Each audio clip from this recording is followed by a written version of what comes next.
আগামী নির্বাচনে এনসিপির ভূমিকা কি হতে পারে সেটা নিয়ে রাজনীতিতে এরই মধ্যে এক ধরনের কৌতূহল তৈরি হয়েছে। আমি যেটা বুঝতে পারি যে এনসিপির সামনে আসলে মোটা দাগে তিনটা পথ খোলা আছে। একটা হচ্ছে ছোট রাজনৈতিক দলগুলোকে নিয়ে এক ধরনের নির্বাচনী জোট গড়ে তোলা, যে আলোচনা আসলে এনসিপি শুরু করেছিল, কিন্তু এখন যেটা দেখা যাচ্ছে যে যাদের সঙ্গে এনসিপি আলাপ করছিল তাদের একটা অংশ এরই মধ্যে বিএনপির সঙ্গে আসন সমঝোতার ব্যাপারে প্রচেষ্টা চালাচ্ছে। অন্যদিকে গণ অধিকার পরিষদ এবং এনসিপি এক হয়ে যেতে পারে এমন একটা আলোচনা ছিল, কিন্তু এখন উল্টো দেখা যাচ্ছে যে গণ অধিকার পরিষদ এবং এনসিপি অনেকটাই মুখোমুখি অবস্থানে। দল দুটির নেতারা একে অন্যের খুবই কঠোর ভাষায় সমালোচনা করছেন।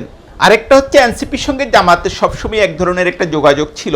জুলাই অভ্যুত্থানের চলাকালেও সেটা ছিল এবং পরবর্তীতে সেটা আসলে আরও বেড়েছে। জুলাই অভ্যুত্থানের সময় তো আর এনসিপি ছিল না, মানে এনসিপির তখনকার নেতাদের কথা আমি বলছি। কিন্তু যেটা দেখা যাচ্ছে যে সর্বশেষ জামাতের সঙ্গে এনসিপির সম্পর্কের বেশ অবনতি হয়েছে। এনসিপির আহ্বায়ক নাহিদ ইসলাম প্রকাশ্যে জামাতের তীব্র সমালোচনা করে বিবৃতি দিয়েছেন এবং এটা নিয়ে দল দুটির সম্পর্ক আসলে একটা চরম পর্যায়ে চলে যায়। জামাতের সেক্রেটারি জেনারেল খুবই কঠোর ভাষায় এটার জবাব দেন, যদিও জামাতের আমির ডক্টর শফিকুর রহমানকে এখন পর্যন্ত এনসিপির ব্যাপারে বেশ সফটই মনে হচ্ছে।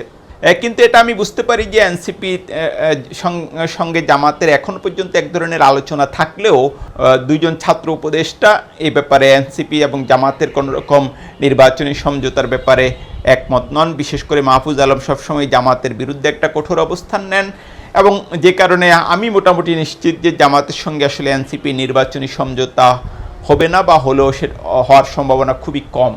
অন্যদিকে বিএনপির সঙ্গে এনসিপির নির্বাচনী সমঝোতা নিয়ে আলোচনা চলছে।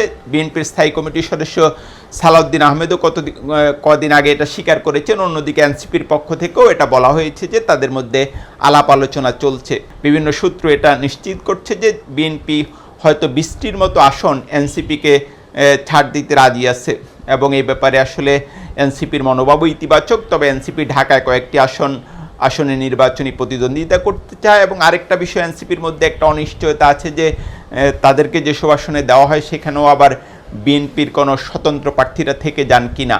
কিন্তু তারপরও এখন পর্যন্ত যে দৃশ্যপট দেখা যাচ্ছে যে বিএনপির সঙ্গে এনসিপির নির্বাচনী সমঝোতার সম্ভাবনাই সবচেয়ে বেশি এবং খুব সম্ভবত বিএনপি এনসিপিকে 20টি আসন ছেড়ে দিতে পারে।